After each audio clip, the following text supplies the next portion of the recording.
ساتھ جتنے لمحات گزرے ہیں، ایک سے ایک لمحہ جو ہے نا جی وہ بیان نہیں کیا جا سکتا. اور دوسرے نمبر پر یہ ہے نا کہ ایک ان کی بات ہمیشہ مجھے بڑی یاد آتی ہے. وہ یہ آتی ہے کہ وہ کہتے تھے کہ جو دلیر ہوتا ہے نا جی ہمیشہ وہ لیڈر ہوتا ہے، بزدل آدمی جو ہے نا کبھی لیڈر نہیں بن سکتا. انہوں نے یہ جملے ہیں نا ہمیں ہمیشہ ہمت دیتے ہیں، طاقت دیتے ہیں، اور پھر ہم اسی وجہ سے فرنٹ پر آ کر ساری کیسز کے حوالے سے تھوڑا سا بتا دوں تو آج ایک تو ہم نے جو درخواست دی تھی خان صاحب کے حوالے سے کہ محفوظ کھانا جو ہے وہ دیا جائے، اور ہم یہ کہہ رہے تھے کہ ان کے اوپر مینٹلی طور پر ٹارچر کر کے ان کو جو ہے ایک ایسے سیل میں قید کیا گیا ہے جہاں پر ان کی موومنٹ کے اوپر بھی واک کرنے کی ان کو اجازت نہیں ہے، نماز پڑھنے میں بھی ان کو دشواری ہوتی ہے. وہ بہت چھوٹی جگہ ہے جہاں پر رکھا گیا.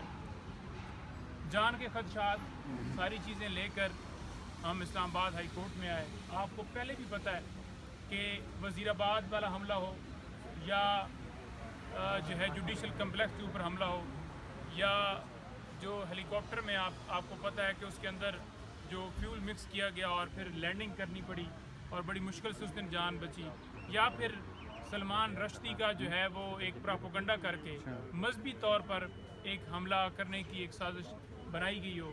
تو یہ ساری چیزیں جوڑتی ہیں کہ اس وقت خان صاحب کی جان جو ہے وہ اس طرح خطرے میں ہے کہ وہ جن لوگوں نے مقدمات بنائے ان کی کسٹڈی میں ہیں اور ان کی حفاظت میں ہیں. تو ان سے تو ہمیں کوئی ایکسپیکٹیشن نہیں ہے کہ وہ کوئی اچھا سلوک کریں گے یا اچھا کوئی ان کے ذہن میں پلان وہ بنا کر بیٹھے ہوں گے. تو وہ ہماری درخواست یہاں پر آج سماعت ہوئی اور اس کے لیے نوٹس ہو گئے. دوسرے نمبر پر آج ہم نے جوڈیشل کمپلیکس میں پھر درخواست دی ہے کہ عمران خان صاحب کو طلب کیا جائے. کیوں نہیں طلب کیا جا رہا؟ طلب کرنا چاہیے کیونکہ کیس جو ہے آگے چل ہی نہیں سکتا، ایک پروسیڈنگ جو ہے وہ آگے چل ہی نہیں سکتی. تو کیس کے جو سماعت ہے اس کو جو ہے وہ چلانے کے لیے ان کی ریکوائرمنٹ ہے اور ان کو پیش کیا جائے. دوسری طرف آپ نے یہ بھی دیکھا کہ زبردستی جو ہے وہ خان صاحب کے وارنٹ نکال کر انہیں، حالانکہ اس وقت حملہ ہوا تھا، وہ زخمی تھے، اور پیش کرایا گیا. 26 گھنٹے آپریشن کیا گیا. دوسرے لوگوں کو بھی وارنٹ نکلتے ہیں، لیکن آپ نے کبھی یہ دیکھا کہ ان کے بھی اسی طرح سے آپریشن ان کے گھروں میں کیے گئے ہوں؟ یوسف رضا گیلانی کے بیٹے کے اسی طرح سے وارنٹ نکلے. تو کیا آپ نے دیکھا کہ کوئی اس طرح کا ان کے گھر حملہ ہوا؟ ہم یہ نہیں کہتے کہ کسی کے گھر حملہ ہو، ہم یہ کہتے ہیں کہ یہ جو چیزیں کی جا رہی ہیں، یہ جو کام سارے کیے جا رہے ہیں، ٹھیک ہے جی، ون سائیڈڈ نہیں ہونا چاہیے. پک اینڈ چوز والا جو معاملہ ہے وہ نکالیں. ایک طرف پریس کانفرنس کروائی جا رہی ہیں، زبردستی لوگوں کو جو ہے وہ ان کی وفاداریاں تبدیل کروائی جاتی ہیں، پہلے انہیں اغوا کیا جاتا ہے، پھر اچانک سے برآمد کیا جاتا ہے. اور دوسری طرف پروٹوکول دیے جا رہے ہیں جلسے کروانے کے لیے، ان کو سرکاری جو ہے وہ مشینری فراہم کی جا رہی ہے کروانے کے لیے. اور آپ نے یہ بھی دیکھا کہ کے پی میں ایک جلسہ ہوا ہے، ضلع کے اندر 2 قانون ہیں، ایک کونے میں دفعہ 144 ہے اور ساتھ ہی جو ہے دوسرے کونے میں جلسے کی اجازت ہے. تو یہ لیول پلینگ فیلڈ تو نہیں ہے.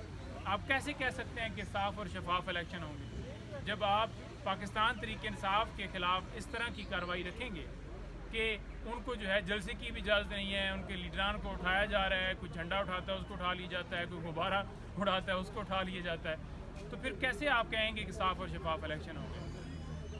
سائفر کیس کے اندر 9 تاریخ کے لیے ضمانت جو ہے ہماری فکس ہو گئی ہے، اور ہم امید کرتے ہیں کہ ڈیلے ٹیکٹس جو ہے دوسری طرف سے پھر بہانے تو آئیں گے کہ فوراً اس کے اوپر فیصلہ دینا چاہیے.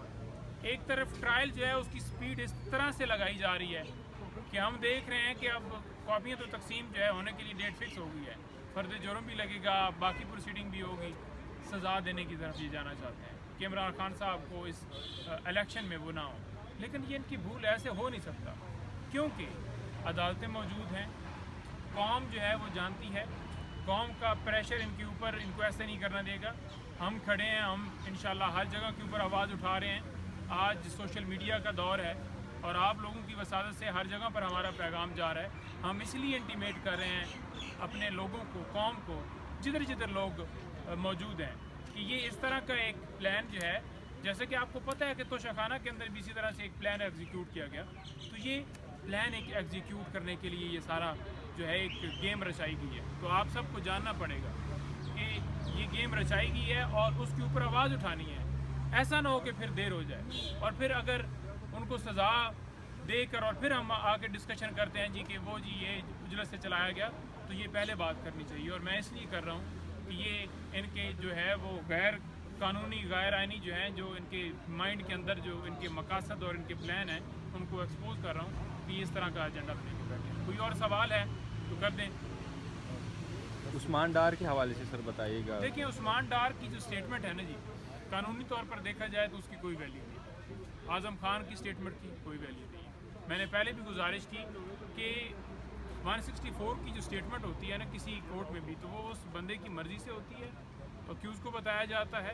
تیسرے نمبر پر وہ کراس ایگزامینیشن کا جو ہے وہ اس کو موقع دیا جاتا ہے اور اکیوز کی موجودگی ضروری ہے. اسی طرح سے عثمان ڈار کا جو ایک وہ کھیل رچایا گیا, تو یہ ایک یوں سمجھ کہ پارٹ 2 تھا.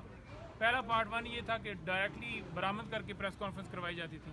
اب ایسا کیا کہ ایک پروگرام میں باقاعدہ طور پر شو بنا کر اور کہا گیا کہ آپ نے تھوڑے مثالے کے ساتھ جو ہے نا وہ باتیں کرنی اور ذرا ہنس کے بولنا ہے تاکہ محسوس یہ ہو کہ آپ پریشر کے اندر ہیں. ان کی ماں کا واضح بیان آ چکا ہے, تو پھر قوم تو جانتی ہے کہ یہ زبردستی کے بیان ہیں, ان کی کیا ویلیو ہے.